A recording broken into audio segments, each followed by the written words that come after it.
Bonjour et bienvenue en Transparence, le magazine de la rédaction qui parle de l'actualité et qui donne la parole à ceux qui font l'actualité. Et notre invité ce midi, c'est le père Roch Apikawa, vicaire général du diocèse de Nouméa et membre du comité des sages. Père Roch, bonjour. Bonjour. Merci d'avoir accepté notre invitation alors que nous sommes maintenant à 9 jours du référendum du 4 novembre. Et vous êtes membre de ce fameux comité des sages qui compte 12 personnes. Comment est-ce que vous avez été sollicité ? Et pourquoi est-ce que vous avez... Quelle a été votre réaction quand on vous a proposé d'être membre de ce comité ? Surpris, déjà. On a été sollicité par le Premier ministre. Je pense que les responsables du pays lui ont certainement dit un ou deux mots. Et tel qu'on nous l'a présenté, comme mes collègues du comité, on a accepté dans l'idée d'être au service de nos frères et sœurs calédoniens. Est-ce que vous connaissiez déjà les 11 autres personnalités qui composent ce... On peut les rappeler, hein. Il y a Jean-Pierre Haïfa, il y a vous-même, Sosefo Falaeo, Jean-Pierre Flotta, Robert Froin, Jean Lec, Anne-Marie Mestre, Élie Poigoun, Marie-Claude Chibaou, Octave Tonia, Faute Trelu, Billy Wapotro. Vous connaissiez déjà tous ? En fait, oui, on s'est croisés à maintes reprises sous d'autres responsabilités, donc ça rend service quand on se connaît déjà. Mais à la fois, vous avez tous des parcours très différents, des convictions même différentes. Voilà. C'est parce que certainement ce qui fait le charme de la chose.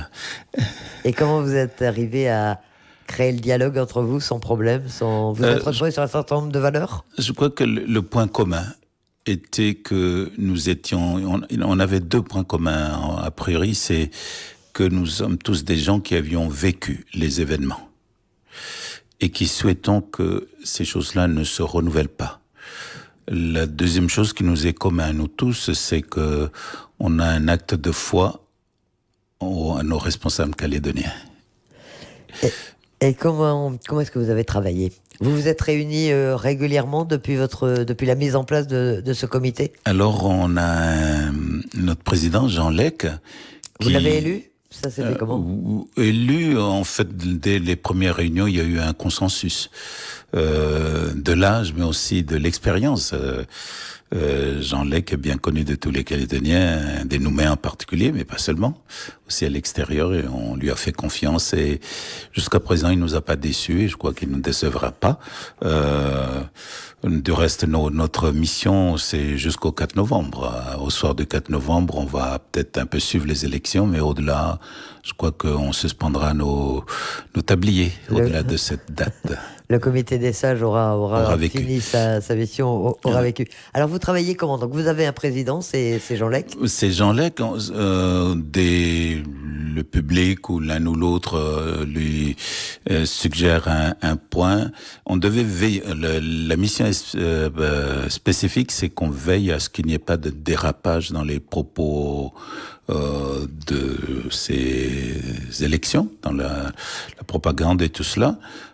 Tant dans le dit comme dans les gestes et tout cela. Donc, on a, à chaque fois que quelque chose a été apporté à notre attention, on a discuté de l'importance, l'opportunité de dire un mot, une parole, et c'est ce qu'on a à chaque fois fait. Et alors vous-même, vous aviez une mission de veille, c'est-à-dire vous écoutiez quand même la radio, regardiez la télévision, allez sur les réseaux sociaux pour voir un petit peu... Oui, on avait cela. Du reste, il y a un service au commissariat qui surveille un peu les réseaux sociaux et tout cela. Et chacun de nous aussi, non seulement on écoute la radio, la vôtre, les autres, on est un peu versatile pour le coup dans ces affaires-là, pour être un peu à écouter tout ce qui se dit, et puis nos responsabilités nous emmènent aux quatre coins du pays, et du coup on partage aussi ce qu'on entend, ce l'on ressent par ici. Certains d'entre nous, au travers de leurs responsabilités, sont directement interpellés par quelqu'un du public et nous le rapporte et on regarde ensemble ce qui est dit. Et alors dans ces cas-là, sans trahir de secret, ça se passe comment ? Vous avez réussi à chaque fois à trouver un consensus, à être tous d'accord sur la manière dont il fallait réagir ? Oui, parce que dès que quelqu'un nous parle d'un problème, les gens ne nous parlent pas de leur problème de gaieté de cœur, ils en parlent parce qu'il y a une nécessité.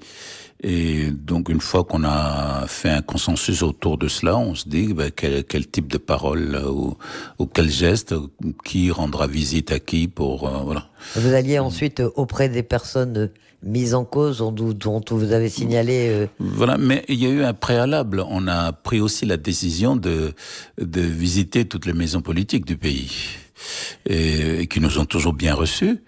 Il y a eu une discussion cordiale. Les uns et les autres ont acquiescé quant à la mission et accepté aussi que, au moment convenu, il y ait un partage sur les choses qui sembleraient aller au-delà des lignes prévues. Alors vous êtes intervenu publiquement à 2 reprises pour des rappels à l'ordre. Il y a 2 communiqués qui ont été publiés depuis votre mise en place. Finalement, c'est assez peu. Est-ce qu'on peut penser que ça veut dire que la campagne a été de bonne tenue ? Dans l'ensemble, jusqu'à présent, la campagne est de bonne tenue.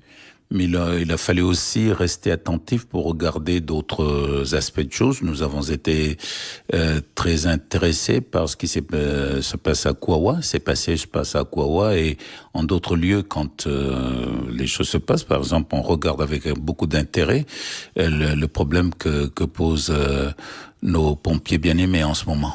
Ça aussi, tous les sujets d'actualité sociale ou politique vous concernent également. Voilà, c'est parce qu'on a l'expérience donc des années 84. Il y a eu des petites étincelles auxquelles on n'a pas prêté attention tout de suite et qui, comme toute étincelle, est potentiellement un incendie après. Donc vous jouez le rôle de pompier pour le coup et vous essayez d'éteindre l'incendie. C'est pour ça que l'affaire des pompiers nous intéresse. L'affaire de Ouégoua aussi, si tant est que ce soit une affaire, les remous qu'il y a eu autour de l'organisation ou non d'un meeting indépendantiste, ça vous a aussi sensibilisé. Voilà, ça nous a sensibilisés et on a appelé de suite les uns et les autres pour que ça ne passe pas tache d'huile. Tout en considérant aussi que nos frères et sœurs de Ouégoua sont de Ouégoua et avec une manière qui est la leur. Et puis qu'ils réagissent aussi parce qu'on vient chez eux. Alors c'était d'aider les Calédoniens, quel que soit le lieu où on est, de se dire voilà, les Calédoniens peuvent se parler, quel que soit le lieu où ils sont. Alors parmi les mises en cause directes, il y a eu celle des propos du président de l'Union calédonienne. Vous avez trouvé là que c'était ça dépassait les bornes. C'est l'expression axe du mal qui vous a un petit peu sensibilisé. Le terme était fort. Après, on a entendu qu'il s'est un peu repris, donc les mots étaient là, mais le fond de la pensée n'était pas. Mais c'était important de dire que ce type de mots n'est peut-être pas prononcé dans la situation actuelle. Pour que les droits et les devoirs de chacun soient respectés. Et alors, depuis que vous avez fait cette mise en garde, plus personne ne va oser utiliser le genre de mots. Non, je pense que nos politiques, nos amis qui rendent le service politique sont bien conscients de ce qu'ils ont à faire et à dire.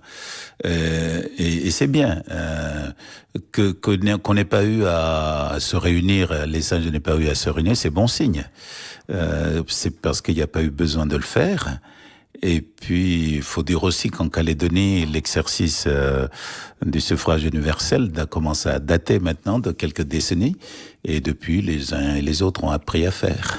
Votre autre rappel à l'ordre concernait l'illumination du Congrès. Là, vous avez parlé de provocation avec... C'est parce que la décision était un peu unilatérale. Elle n'a pas fait l'objet d'une discussion alors que il y a quelques mois de cela, enfin, quelques années, l'histoire des couleurs sur notre pays a fait couler beaucoup d'encre, de salive, utile ou pas utile, en tout cas. Et puis aussi parce que nos enfants naissent, que ça nous pose problème à nous, les aînés. Ça peut se comprendre, il y a tout un vécu derrière chacune d'entre nous. Mais nos enfants naissent avec ces couleurs devant eux. Vous savez, c'est l'histoire du poussin qui sort dans l'œuf, il se fait avec la réalité qui est en face de lui. Et c'est à souhaiter que ce soit la réalité de nos enfants, le vécu de nos enfants. Et alors, au-delà dans ces cas que vous avez signalés par communiqué, qui ont donc été publics, vous êtes allé voir les responsables pour leur en parler? Vous avez échangé avec eux ou c'est uniquement une mise en garde On a fait une mise en garde en restant disponible à un désir de dialogue pour une meilleure compréhension, mais je crois que là, il était important de dire quelque chose, surtout dans les temps qui sont les nôtres, pour que de soucis inutiles ne soient pas créés. On parlait rapidement des réseaux sociaux tout à l'heure. Est-ce que vous les avez surveillés? Parce que là, c'est quand même des lieux où, naturellement, il y a souvent des débordements, des excès, de l'anonymat qui permet finalement de dire des choses qu'on ne dirait pas. Les réseaux sociaux, comme chacun le sait, est un glaive à double tranchant. Si glaive il est bien aiguisé. Donc chacun exerce ses droits de dire ceci et de cela. Alors, on essayait simplement que les uns et les autres se souviennent du vieil adage, que ma liberté s'arrête là où commence la liberté de l'autre. Il y a eu quelques dérapages ici et là, mais l'État, au travers des services du Haut-Commissariat, a assumé ses responsabilités. Et pour le moment, les choses ont été contenues. Mais la vigilance est de mise. Vous avez donc rencontré les différents responsables politiques calédoniens. Vous avez également rencontré ou reçu les personnalités qui venaient de l'extérieur. Ils ont été surpris de voir ce comité des sages, c'est un peu une spécificité calédonienne. Voilà, mais je crois ils savent aussi que venant en Calédonie, ils allaient découvrir des particularités. On est particulier en Nouvelle-Calédonie et c'est peut-être ça notre charme. Donc, ça les a surpris, oui et non. Mais ils attendaient à voir des choses qu'ils ne voient peut-être pas ailleurs. Mais on a parlé avec eux avec beaucoup de cordialité. Les derniers que nous avons reçus, c'est les missionnaires de l'ONU qui sont là, dont on salue la présence et qui étaient très intéressés à ce qui se passe. Et puis aussi, on a partagé avec eux notre point de vue et puis notre confiance. Certains d'entre vous sont également allés dans les lycées ou dans les collèges à la rencontre des jeunes? Oui, on est allé dans les lycées, on est allé jusqu'à dans le nord, au lycée de Pointe-Boute. Et puis aussi, on a rencontré les 200 jeunes du RSMA. C'était très intéressant, à la fois pour nous de voir des jeunes qui s'émancipent de cette manière-là, et puis de voir aussi que dans les lycées, il y a un début de prise de conscience de cette responsabilité qu'ont les jeunes de construire le pays, parce que si on dit que les jeunes c'est l'avenir, en fait, ils le sont déjà dès aujourd'hui, et le seront d'autant plus s'ils bénéficient de notre part adulte de l'attention dont ils ont besoin pour cela. Et globalement, vous la trouvez comment, cette jeunesse calédonienne? On entend tout. Évidemment, on sait qu'il y en a qui réussissent bien, qui font de belles études, qui s'insèrent dans la société. Et puis, on parle beaucoup de la délinquance juvénile. Vous les avez trouvés comment, globalement? Dans un premier temps, on a aussi été très conscients que ce ne sont pas tous les jeunes Calédoniens qu'il faut étiqueter de délinquance. Il y a la grosse majorité qui travaillent bien, qui font des projets, et ça, on en est conscient. On en a rencontré quelques-uns ici et là. Ceux avec qui ceux qu'on a rencontrés dans les collèges étaient surtout soucieux de comment vivre ensemble demain, parce qu'ils gardent cette volonté. Et puis, profite de votre antenne pour vous dire ceci, en termes de délinquance, ce dont nous parlons chez les jeunes, c'est la petite délinquance. Il y a l'autre forme de délinquance, qui est celui des adultes et des grands responsables auxquels il faut dire quelque chose, parce que tout cela participe à miner l'avenir du pays. Se vivre ensemble aujourd'hui chez les jeunes, dans cette génération, c'est un acquis, non ? C'est un acquis, mais comme tout acquis, c'est fragile. Il ne faut pas s'endormir sur nos lauriers avec tout cela. C'est vécu par la jeunesse, et la jeunesse est aussi à la fois un temps extraordinaire, mais un temps fragile, où ils ont besoin d'être accompagnés.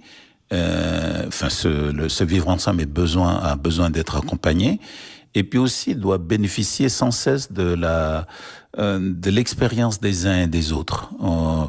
La Calédonie est un laboratoire de merveilleuses choses. Le vivre ensemble s'en est un.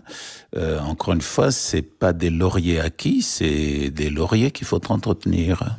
Et ces jeunes, ils vous ont interrogé sur l'échéance qui vient, sur le référendum. Vous les avez sentis concernés, inquiets, interpellés par ce qui allait se passer? Alors, il y a une question qui m'a été posée par des jeunes au mois de janvier, quand ils étaient 1500 à l'IFU à se réunir. Ils ont posé la question suivante: comment on pourrait faire pour ne pas avoir à passer par le 4 novembre, pour que le vivre ensemble soit toujours possible?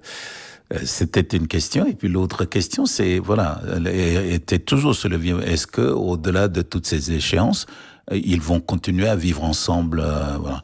Bon, il y a la camaraderie du temps de la jeunesse, mais au-delà de ça, il y a un véritable désir de vivre ensemble, de partager ce qu'on est là aujourd'hui en Calédonie, parce que je crois aussi qu'il faut être réaliste.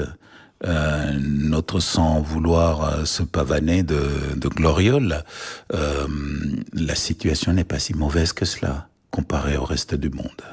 C'est un message très optimiste qu'on n'entend pas forcément souvent sur la Calédonie. Voilà, oui, je crois qu'il faut avoir confiance les uns aux autres, et puis que on peut toujours faire mieux dans le vivre ensemble.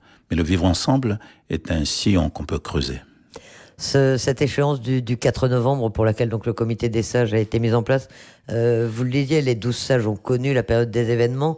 Ce 4 novembre, c'est une date historique, un moment historique, ou c'est juste une étape? Comment vous-même vous le voyez, vous le sentez? Alors, c'est une date historique parce qu'elle elle s'inscrit dans une histoire qui a commencé avec nos aînés. Et sa particularité, c'est qu'elle elle vient presque à pas de velours. Voilà. Mais elle est importante parce que c'était une échéance voulue et attendue. Alors on peut lui trouver de la trivialité, mais c'est une date dans l'histoire de la Nouvelle-Calédonie. Alors chacun le prendra comme il veut, mais voilà, c'est un peu le col de l'entonnoir par lequel il faut passer. Mais vous avez le sentiment que le respect de l'autre, le compromis que vous deviez surveiller ont bien été respectés? Est-ce que ça vous a étonné? Vous attendiez, quand vous avez été mis en place, à avoir une campagne plus vive, plus de heurts, plus de... Oui et non. Je suis de nature optimiste, donc j'ai, comme les uns et les autres, vu comment se passaient les autres. Et vous savez, l'être humain ne fait pas de bêtises, pas plaisir de faire des bêtises. Mais ce qui est surtout important, c'est de ne pas s'attarder sur la bêtise qui est faite. C'est comment on s'en sort et qu'est-ce qu'on y apprend dans le fait de faire des bêtises. Et je crois qu'on a tous appris, les uns comme les autres, et qu'on ne veut pas refaire ces choses-là, mais être dans l'inventivité, la créativité aussi, de nouvelles manières d'être. Et c'est possible parce que non seulement l'homme de Calédonie, mais l'homme de partout ailleurs est rempli de potentiel. On peut toujours faire différemment et faire même mieux. Ça, c'est le défi à relever après le 4 novembre. Et il faut le relever, il n'y a pas d'autre défi. Il faut relever ce défi-là, comment faire mieux. Parce que c'est comment faire mieux qui est vecteur de paix. Et justement, dans ce contexte, est-ce que le comité des sages n'aurait pas aussi sa pertinence à exister, à être maintenu après le référendum? On a été nommé pour la date du 4 novembre. Je crois qu'il est sage de s'en tenir à ce qui nous est demandé. Si autre chose nous est demandé, tout cela dépendra des responsables du pays. Le 4 novembre, le jour même du référendum, vous serez là aussi, vous veillerez à ce qui se passe ou votre mission Oui, sera on va terminée? veiller. On va veiller aux côtés de ceux qui doivent le faire par responsabilité. Mais les sages vont là où on est, parce qu'on est un peu partout. On a ici, j'ai une pensée pour Robert Frouin, qui s'en est allé. Il dit ça parce qu'il était de Koumak. Il aurait veillé sur les choses depuis Koumak, et chacun de nous de là où on est. Vous serez à Nouméa ce jour-là? Je serai à Nouméa. J'ai bénéficié de cette possibilité de pouvoir voter à Nouméa parce que je suis un administré de la commune de l'Île des Pins. Et vous avez un bureau décentralisé à Nouméa. Voilà. Vous estimez globalement que presque comme citoyens maintenant, que les conditions sont réunies pour que ce référendum se déroule dans les meilleures conditions possibles, dans le calme, dans la sérénité? J'ai l'intime conviction que les choses vont bien se passer. Que chacun va exercer son droit de suffrage comme des adultes. Et je pense que aussi dans cette même attitude de responsabilité, si d'aucuns ne se sentaient pas de ne pas voter, ils posent un acte libre et un acte d'adulte. Voilà. Et maintenant, si vous changez juste un petit peu de casquette comme prêtre catholique, quel est le message que vous donneriez aux Calédoniens à la veille de ce référendum? Est-ce qu'il y a un message particulier de l'Église? Voilà, le message de l'Église catholique à chaque fois, c'est, en tout cas ici en Nouvelle-Calédonie, c'est de participer à la vie citoyenne, à la vie civique du pays, donc d'aller voter. Mais ça n'est pas de moi, c'est déjà au Concile Vatican II dans Populum Progressio, par le biais de celui qui vient d'être canonisé, Paul VI, qui parlait justement en invitant les chrétiens de participer à la vie de la cité, à la vie politique, les encourageant en disant justement que la politique, la grande politique, voilà, c'est un aspect très haut, une forme très haute de la charité. Donc, devoir de chrétien de participer à la vie civique de la cité. Et de participer aussi à l'après. À l'après, à la construction d'un pays. Voilà, que on ne doit pas être des gens chagrins, passer notre temps à dire que ceci, non, il faut plutôt se poser la question responsable, de responsabilité. Je suis ici, quelle est ma participation à la construction d'un pays, parce que nous avons la chance, la belle opportunité de pouvoir bâtir ensemble un nouveau et beau pays. Père Kapikawa, membre du Comité des Sages, merci d'avoir accepté notre invitation ce midi. Merci, dans Elisabeth. ce magazine Transparence